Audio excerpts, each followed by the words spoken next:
ಧರ್ಮಸ್ಥಳದ ಷಡ್ಯಂತ್ರ ಪ್ರಕರಣದಲ್ಲಿ ಮಧ್ಯಂತರ ವರದಿಯನ್ನ ಇವತ್ತೇನು ಕೋರ್ಟ್ಗೆ ಸಲ್ಲಿಕೆ ಮಾಡ್ತಾರಲ್ಲ, ಪರಮೇಶ್ವರ್ ಇದ್ರ ಕುರಿತಾಗಿ ಮಾತಾಡಿದ್ದಾರೆ ಹೋಮ್ ಮಿನಿಸ್ಟರ್. ಮಧ್ಯಂತರ ವರದಿಯಲ್ಲ, ಸಂಪೂರ್ಣ ವರದಿ, ಪೂರ್ಣ ವರದಿಯನ್ನ ಸಲ್ಲಿಸುವುದಕ್ಕೆ ಸೂಚನೆಯನ್ನ ಕೊಟ್ಟಿದ್ದೇನೆ. ಧರ್ಮಸ್ಥಳದ ಬುರುಡೆ ಪ್ರಕರಣ ಅಂತಿಮ ಘಟ್ಟವನ್ನು ತಲುಪಿದೆ. ಮಧ್ಯಂತರ ವರದಿಯ ಬದಲು ಪೂರ್ಣ ವರದಿಗೆ ನಾನು ಸೂಚನೆಯನ್ನ ಕೊಟ್ಟಿದ್ದೇನೆ.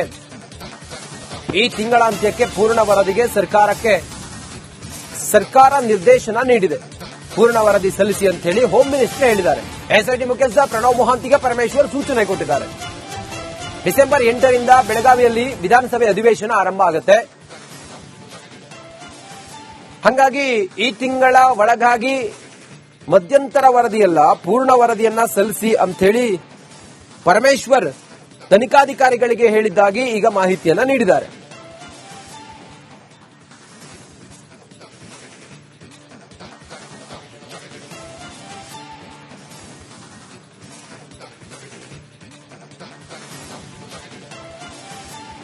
ಪರಮೇಶ್ವರ್ ಅವರು ತನಿಖಾ ತಂಡ ಕೇಳಿರೋದು ಮಧ್ಯಂತರ ವರದಿಯಲ್ಲ, ಪೂರ್ಣ ವರದಿಯನ್ನ ಈ ತಿಂಗಳ ಒಳಗಾಗಿ ನೀಡಿ ಅಂತ ಹೇಳಿದ್ದಾರೆ.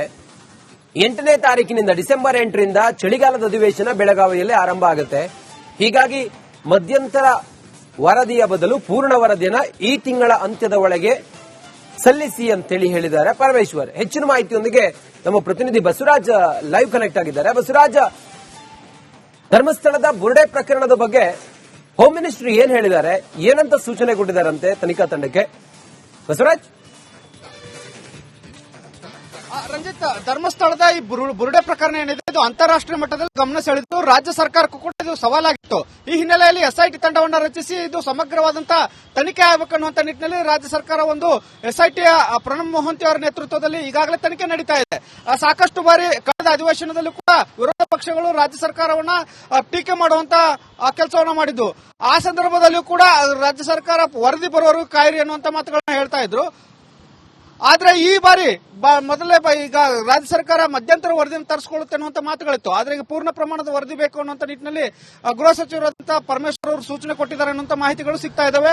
ಜೊತೆಗೆ ಬೆಳಗಾವಿ ಅಧಿವೇಶನ ಪ್ರಾರಂಭವಾಗ್ತದೆ ಡಿಸೆಂಬರ್ 8ರಿಂದ. ಆ ಸಂದರ್ಭದಲ್ಲೂ ಕೂಡ ವಿರೋಧ ಪಕ್ಷಗಳು ರಾಜ್ಯ ಸರ್ಕಾರವನ್ನು ಮತ್ತಷ್ಟು ಟೀಕೆ ಮಾಡಬಹುದು ಅನ್ನುವಂತ ನಿಟ್ಟಿನಲ್ಲಿ ರಾಜ್ಯ ಸರ್ಕಾರ ಅದಕ್ಕೆ ಮುನ್ನೆಚ್ಚರಿಕಾ ಕ್ರಮವಾಗಿ ಈಗ ವರದಿಯನ್ನು ತರಿಸಿಕೊಡೋದಕ್ಕೆ ಸೂಚನೆಯನ್ನು ಕೊಟ್ಟಿದೆ. ಜೊತೆಗೆ ಒಂದು ಅವರು ಚಾರ್ಜ್ ಶೀಟ್ ಅನ್ನು ಕೂಡ ಎಸ್ಐಟಿ ತಂಡ ಫೈಲ್ ಮಾಡಬೇಕಿದೆ. ಅದರ ಒಂದು ಭಾಗ ಈಗ ರಾಜ್ಯ ಸರ್ಕಾರಕ್ಕೆ ವರದಿ ರೂಪದಲ್ಲಿ ಬರೋದ್ರಿಂದ ಸಹಜವಾಗಿ ರಾಜ್ಯ ಸರ್ಕಾರ ಒಂದು ಡಿಪೆಂಡ್ ಮಾಡ್ಕೊಳ್ಳಕ್ಕೆ ಅನುಕೂಲ ಆಗುತ್ತೆ ಅನ್ನುವಂಥದ್ದು ಬಹಳ ಪ್ರಮುಖವಾಗಿ ಬೆಳಗಾವಿ ಅಧಿವೇಶನದಲ್ಲಿ ಇದೇ ವಿಚಾರವಾಗಿ ಗದ್ದಲಗಳಾಗುವಂತಹ ಸಾಧ್ಯತೆಗಳು ಇರುವುದರಿಂದ ಆ ನಂತರ ಈ ಒಂದು ವರದಿಯನ್ನ ಸರ್ಕಾರ ಏನಾದರೂ ಅಧಿವೇಶನದಲ್ಲಿ ಮಂಡನೆ ಮಾಡಿದ್ದೇ ಆದಲ್ಲಿ ಒಂದು ವಿರೋಧ ಪಕ್ಷಗಳು ಟೀಕೆ ಮಾಡಿದ್ರು ಕೂಡ ಒಂದು ಈ ಪ್ರಕರಣವನ್ನು ನಾವು ಸಮಗ್ರವಾಗಿ ತನಿಖೆ ಮಾಡಿಸಿ ವರದಿ ಮಾಡಿದ್ದೇವೆ, ನಿಮ್ಮ ಕಾಲದಲ್ಲಿ ಆಗದ ಕೆಲಸವನ್ನು ನಾವು ಮಾಡಿದ್ದೇವೆ ಅನ್ನುವಂತ ಒಂದು ಸಮರ್ಥನೆಗೆ ರಾಜ್ಯ ಸರ್ಕಾರ ಇಡುವಂತ ಸಾಧ್ಯತೆಗಳಿದ್ದಾವೆ. ರಂಜಿತ್, ಓಕೆ, ಥ್ಯಾಂಕ್ ಯು ನಿಮ್ಮೆಲ್ಲ ಮಾಹಿತಿಗಾಗಿ.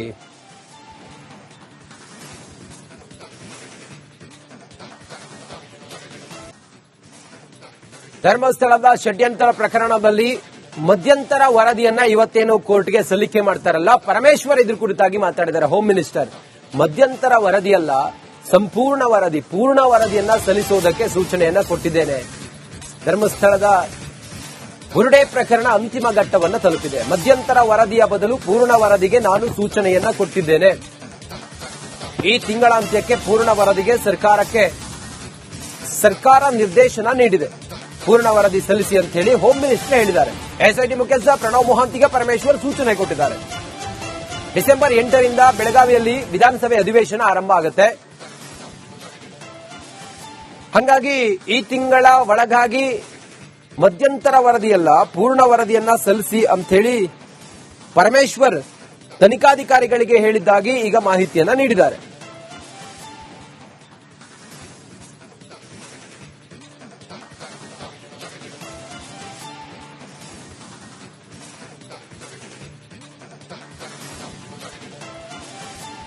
ಪರಮೇಶ್ವರ್ ಅವರು ತನಿಖಾ ತಂಡ ಕೇಳಿರೋದು ಮಧ್ಯಂತರ ವರದಿಯಲ್ಲ, ಪೂರ್ಣ ವರದಿಯನ್ನ ಈ ತಿಂಗಳ ಒಳಗಾಗಿ ನೀಡಿ ಅಂತ ಹೇಳಿದ್ದಾರೆ. 8ನೇ ತಾರೀಕಿನಿಂದ ಡಿಸೆಂಬರ್ 8ರಿಂದ ಚಳಿಗಾಲದ ಅಧಿವೇಶನ ಬೆಳಗಾವಿಯಲ್ಲಿ ಆರಂಭ ಆಗುತ್ತೆ.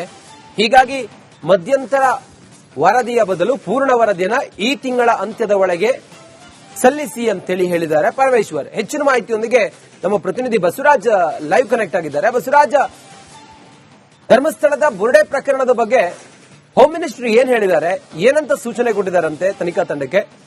ಬಸವರಾಜ್, ರಂಜಿತ್, ಧರ್ಮಸ್ಥಳದ ಈ ಬುರುಡೆ ಪ್ರಕರಣ ಏನಿದೆ ಇದು ಅಂತಾರಾಷ್ಟ್ರೀಯ ಮಟ್ಟದಲ್ಲಿ ಗಮನ ಸೆಳೆದು ರಾಜ್ಯ ಸರ್ಕಾರಕ್ಕೂ ಕೂಡ ಇದು ಸವಾಲಾಗಿತ್ತು. ಈ ಹಿನ್ನೆಲೆಯಲ್ಲಿ ಎಸ್ಐಟಿ ತಂಡವನ್ನು ರಚಿಸಿ ಇದು ಸಮಗ್ರವಾದಂತಹ ತನಿಖೆ ಆಗಬೇಕನ್ನುವಂತ ನಿಟ್ಟಿನಲ್ಲಿ ರಾಜ್ಯ ಸರ್ಕಾರ ಒಂದು ಎಸ್ಐಟಿಯ ಪ್ರಣಬ್ ಮೊಹಂತಿ ಅವರ ನೇತೃತ್ವದಲ್ಲಿ ಈಗಾಗಲೇ ತನಿಖೆ ನಡೀತಾ ಇದೆ.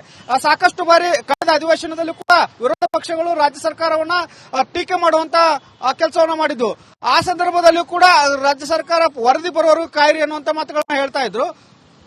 ಆದ್ರೆ ಈ ಬಾರಿ ಮೊದಲೇ ಈಗ ರಾಜ್ಯ ಸರ್ಕಾರ ಮಧ್ಯಂತರ ವರದಿಯನ್ನು ತರಿಸಿಕೊಳ್ಳುತ್ತೆ ಅನ್ನುವಂತ ಮಾತುಗಳಿತ್ತು. ಆದ್ರೆ ಈಗ ಪೂರ್ಣ ಪ್ರಮಾಣದ ವರದಿ ಬೇಕು ಅನ್ನುವಂತ ನಿಟ್ಟಿನಲ್ಲಿ ಗೃಹ ಸಚಿವರಾದಂತಹ ಪರಮೇಶ್ವರ್ ಅವರು ಸೂಚನೆ ಕೊಟ್ಟಿದ್ದಾರೆ ಅನ್ನುವಂತ ಮಾಹಿತಿಗಳು ಸಿಗ್ತಾ ಇದಾವೆ. ಜೊತೆಗೆ ಬೆಳಗಾವಿ ಅಧಿವೇಶನ ಪ್ರಾರಂಭವಾಗ್ತದೆ ಡಿಸೆಂಬರ್ 8ರಿಂದ. ಆ ಸಂದರ್ಭದಲ್ಲಿ ಕೂಡ ವಿರೋಧ ಪಕ್ಷಗಳು ರಾಜ್ಯ ಸರ್ಕಾರವನ್ನು ಮತ್ತಷ್ಟು ಟೀಕೆ ಮಾಡಬಹುದು ಅನ್ನುವಂತ ನಿಟ್ಟಿನಲ್ಲಿ ರಾಜ್ಯ ಸರ್ಕಾರ ಅದಕ್ಕೆ ಮುನ್ನೆಚ್ಚರಿಕಾ ಕ್ರಮವಾಗಿ ಈಗ ವರದಿಯನ್ನು ತರಿಸಿಕೊಡೋದಕ್ಕೆ ಸೂಚನೆಯನ್ನು ಕೊಟ್ಟಿದೆ. ಜೊತೆಗೆ ಒಂದು ಅವರು ಚಾರ್ಜ್ ಶೀಟ್ ಅನ್ನು ಕೂಡ ಎಸ್ಐಟಿ ತಂಡ ಫೈಲ್ ಮಾಡಬೇಕಿದೆ. ಅದರ ಒಂದು ಭಾಗ ಈಗ ರಾಜ್ಯ ಸರ್ಕಾರಕ್ಕೆ ವರದಿ ರೂಪದಲ್ಲಿ ಬರೋದ್ರಿಂದ ಸಹಜವಾಗಿ ರಾಜ್ಯ ಸರ್ಕಾರ ಒಂದು ಡಿಪೆಂಡ್ ಮಾಡ್ಕೊಳ್ಳಕ್ಕೆ ಅನುಕೂಲ ಆಗುತ್ತೆ ಅನ್ನುವಂಥದ್ದು ಬಹಳ ಪ್ರಮುಖವಾಗಿ ಬೆಳಗಾವಿ ಅಧಿವೇಶನದಲ್ಲಿ ಇದೇ ವಿಚಾರವಾಗಿ ಗದ್ದಲಗಳಾಗುವಂತಹ ಸಾಧ್ಯತೆಗಳು ಇರೋದ್ರಿಂದ ಆ ನಂತರ ಈ ಒಂದು ವರದಿಯನ್ನ ಸರ್ಕಾರ ಏನಾದರೂ ಅಧಿವೇಶನದಲ್ಲಿ ಮಂಡನೆ ಮಾಡಿದ್ದೇ ಆದಲ್ಲಿ ಒಂದು ವಿರೋಧ ಪಕ್ಷಗಳು ಟೀಕೆ ಮಾಡಿದ್ರು ಕೂಡ ಒಂದು ಈ ಪ್ರಕರಣವನ್ನು ನಾವು ಸಮಗ್ರವಾಗಿ ತನಿಖೆ ಮಾಡಿಸಿ ವರದಿ ಮಾಡಿದ್ದೇವೆ, ನಿಮ್ಮ ಕಾಲದಲ್ಲಿ ಆಗದ ಕೆಲಸವನ್ನು ನಾವು ಮಾಡಿದ್ದೇವೆ ಅನ್ನೋ ಒಂದು ಸಮರ್ಥನೆಗೆ ರಾಜ್ಯ ಸರ್ಕಾರ ಇಡುವಂತ ಸಾಧ್ಯತೆಗಳಿದ್ದಾವೆ. ರಂಜಿತ್, ಓಕೆ, ಥ್ಯಾಂಕ್ ಯು ನಿಮ್ಮೆಲ್ಲ ಮಾಹಿತಿಗಾಗಿ.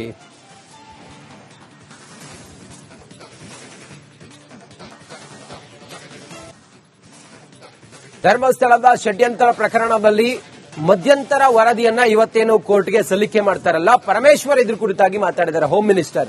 ಮಧ್ಯಂತರ ವರದಿಯಲ್ಲ, ಸಂಪೂರ್ಣ ವರದಿ, ಪೂರ್ಣ ವರದಿಯನ್ನ ಸಲ್ಲಿಸುವುದಕ್ಕೆ ಸೂಚನೆಯನ್ನ ಕೊಟ್ಟಿದ್ದೇನೆ.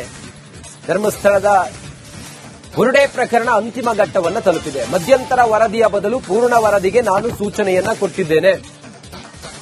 ಈ ತಿಂಗಳ ಅಂತ್ಯಕ್ಕೆ ಪೂರ್ಣ ವರದಿಗೆ ಸರ್ಕಾರ ನಿರ್ದೇಶನ ನೀಡಿದೆ.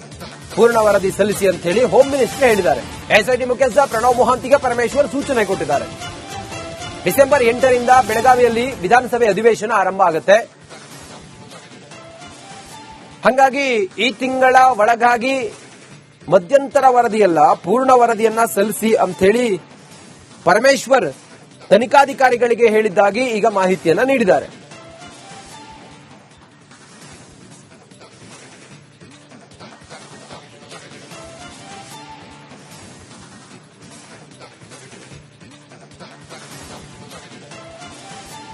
ಪರಮೇಶ್ವರ್ ಅವರು ತನಿಖಾ ತಂಡ ಕೇಳಿರೋದು ಮಧ್ಯಂತರ ವರದಿಯಲ್ಲ, ಪೂರ್ಣ ವರದಿಯನ್ನ ಈ ತಿಂಗಳ ಒಳಗಾಗಿ ನೀಡಿ ಅಂತ ಹೇಳಿದ್ದಾರೆ. 8ನೇ ತಾರೀಕಿನಿಂದ ಡಿಸೆಂಬರ್ 8ರಿಂದ ಚಳಿಗಾಲದ ಅಧಿವೇಶನ ಬೆಳಗಾವಿಯಲ್ಲಿ ಆರಂಭ ಆಗುತ್ತೆ. ಹೀಗಾಗಿ ಮಧ್ಯಂತರ ವರದಿಯ ಬದಲು ಪೂರ್ಣ ವರದಿಯನ್ನ ಈ ತಿಂಗಳ ಅಂತ್ಯದ ಒಳಗೆ ಸಲ್ಲಿಸಿ ಅಂತೇಳಿ ಹೇಳಿದ್ದಾರೆ ಪರಮೇಶ್ವರ್. ಹೆಚ್ಚಿನ ಮಾಹಿತಿಯೊಂದಿಗೆ ನಮ್ಮ ಪ್ರತಿನಿಧಿ ಬಸವರಾಜ್ ಲೈವ್ ಕನೆಕ್ಟ್ ಆಗಿದ್ದಾರೆ. ಬಸವರಾಜ್, ಧರ್ಮಸ್ಥಳದ ಬುರುಡೆ ಪ್ರಕರಣದ ಬಗ್ಗೆ ಹೋಮ್ ಮಿನಿಸ್ಟರ್ ಏನ್ ಹೇಳಿದ್ದಾರೆ, ಏನಂತ ಸೂಚನೆ ಕೊಟ್ಟಿದ್ದಾರಂತೆ ತನಿಖಾ ತಂಡಕ್ಕೆ? ಬಸವರಾಜ್, ರಂಜಿತ್, ಧರ್ಮಸ್ಥಳದ ಈ ಬುರುಡೆ ಪ್ರಕರಣ ಏನಿದೆ ಇದು ಅಂತಾರಾಷ್ಟ್ರೀಯ ಮಟ್ಟದಲ್ಲಿ ಗಮನ ಸೆಳೆದು ರಾಜ್ಯ ಸರ್ಕಾರಕ್ಕೂ ಕೂಡ ಇದು ಸವಾಲಾಗಿತ್ತು. ಈ ಹಿನ್ನೆಲೆಯಲ್ಲಿ ಎಸ್ಐಟಿ ತಂಡವನ್ನು ರಚಿಸಿ ಇದು ಸಮಗ್ರವಾದಂತಹ ತನಿಖೆ ಆಗಬೇಕನ್ನುವಂತ ನಿಟ್ಟಿನಲ್ಲಿ ರಾಜ್ಯ ಸರ್ಕಾರ ಒಂದು ಎಸ್ಐಟಿಯ ಪ್ರಣಬ್ ಮೊಹಂತಿ ಅವರ ನೇತೃತ್ವದಲ್ಲಿ ಈಗಾಗಲೇ ತನಿಖೆ ನಡೀತಾ ಇದೆ. ಸಾಕಷ್ಟು ಬಾರಿ ಕಳೆದ ಅಧಿವೇಶನದಲ್ಲಿ ಕೂಡ ವಿರೋಧ ಪಕ್ಷಗಳು ರಾಜ್ಯ ಸರ್ಕಾರವನ್ನ ಟೀಕೆ ಮಾಡುವಂತ ಕೆಲಸವನ್ನ ಮಾಡಿದ್ದು. ಆ ಸಂದರ್ಭದಲ್ಲಿಯೂ ಕೂಡ ರಾಜ್ಯ ಸರ್ಕಾರ ವರದಿ ಬರುವವರೆಗೂ ಕಾಯಿರಿ ಅನ್ನುವಂತ ಮಾತುಗಳನ್ನ ಹೇಳ್ತಾ ಇದ್ರು. ಆದ್ರೆ ಈ ಬಾರಿ ಮೊದಲೇ ಈಗ ರಾಜ್ಯ ಸರ್ಕಾರ ಮಧ್ಯಂತರ ವರದಿಯನ್ನು ತರಿಸಿಕೊಳ್ಳುತ್ತೆ ಅನ್ನುವಂತ ಮಾತುಗಳಿತ್ತು. ಆದ್ರೆ ಈಗ ಪೂರ್ಣ ಪ್ರಮಾಣದ ವರದಿ ಬೇಕು ಅನ್ನುವಂತ ನಿಟ್ಟಿನಲ್ಲಿ ಗೃಹ ಸಚಿವರಾದಂತಹ ಪರಮೇಶ್ವರ್ ಅವರು ಸೂಚನೆ ಕೊಟ್ಟಿದ್ದಾರೆ ಅನ್ನುವಂತ ಮಾಹಿತಿಗಳು ಸಿಗ್ತಾ ಇದಾವೆ. ಜೊತೆಗೆ ಬೆಳಗಾವಿ ಅಧಿವೇಶನ ಪ್ರಾರಂಭವಾಗ್ತದೆ ಡಿಸೆಂಬರ್ 8ರಿಂದ. ಆ ಸಂದರ್ಭದಲ್ಲಿ ಕೂಡ ವಿರೋಧ ಪಕ್ಷಗಳು ರಾಜ್ಯ ಸರ್ಕಾರವನ್ನು ಮತ್ತಷ್ಟು ಟೀಕೆ ಮಾಡಬಹುದು ಅನ್ನುವಂತ ನಿಟ್ಟಿನಲ್ಲಿ ರಾಜ್ಯ ಸರ್ಕಾರ ಅದಕ್ಕೆ ಮುನ್ನೆಚ್ಚರಿಕಾ ಕ್ರಮವಾಗಿ ಈಗ ವರದಿಯನ್ನು ತರಿಸಿಕೊಡೋದಕ್ಕೆ ಸೂಚನೆಯನ್ನು ಕೊಟ್ಟಿದೆ. ಜೊತೆಗೆ ಒಂದು ಅವರು ಚಾರ್ಜ್ ಶೀಟ್ ಅನ್ನು ಕೂಡ ಎಸ್ಐಟಿ ತಂಡ ಫೈಲ್ ಮಾಡಬೇಕಿದೆ. ಅದರ ಒಂದು ಭಾಗ ಈಗ ರಾಜ್ಯ ಸರ್ಕಾರಕ್ಕೆ ವರದಿ ರೂಪದಲ್ಲಿ ಬರೋದ್ರಿಂದ ಸಹಜವಾಗಿ ರಾಜ್ಯ ಸರ್ಕಾರ ಒಂದು ಡಿಪೆಂಡ್ ಮಾಡ್ಕೊಳ್ಳಕ್ಕೆ ಅನುಕೂಲ ಆಗುತ್ತೆ ಅನ್ನುವಂಥದ್ದು ಬಹಳ ಪ್ರಮುಖವಾಗಿ ಬೆಳಗಾವಿ ಅಧಿವೇಶನದಲ್ಲಿ ಇದೇ ವಿಚಾರವಾಗಿ ಗದ್ದಲಗಳಾಗುವಂತಹ ಸಾಧ್ಯತೆಗಳು ಇರೋದ್ರಿಂದ ಆ ನಂತರ ಈ ಒಂದು ವರದಿಯನ್ನ ಸರ್ಕಾರ ಏನಾದರೂ ಅಧಿವೇಶನದಲ್ಲಿ ಮಂಡನೆ ಮಾಡಿದ್ದೇ ಆದಲ್ಲಿ ಒಂದು ವಿರೋಧ ಪಕ್ಷಗಳು ಟೀಕೆ ಮಾಡಿದ್ರು ಕೂಡ ಒಂದು ಈ ಪ್ರಕರಣವನ್ನು ನಾವು ಸಮಗ್ರವಾಗಿ ತನಿಖೆ ಮಾಡಿಸಿ ವರದಿ ಮಾಡಿದ್ದೇವೆ, ನಿಮ್ಮ ಕಾಲದಲ್ಲಿ ಆಗದ ಕೆಲಸವನ್ನು ನಾವು ಮಾಡಿದ್ದೇವೆ ಅನ್ನೋ ಒಂದು ಸಮರ್ಥನೆಗೆ ರಾಜ್ಯ ಸರ್ಕಾರ ಇಡುವಂತ ಸಾಧ್ಯತೆಗಳಿದ್ದಾವೆ. ರಂಜಿತ್, ಓಕೆ, ಥ್ಯಾಂಕ್ ಯು ನಿಮ್ಮೆಲ್ಲ ಮಾಹಿತಿಗಾಗಿ.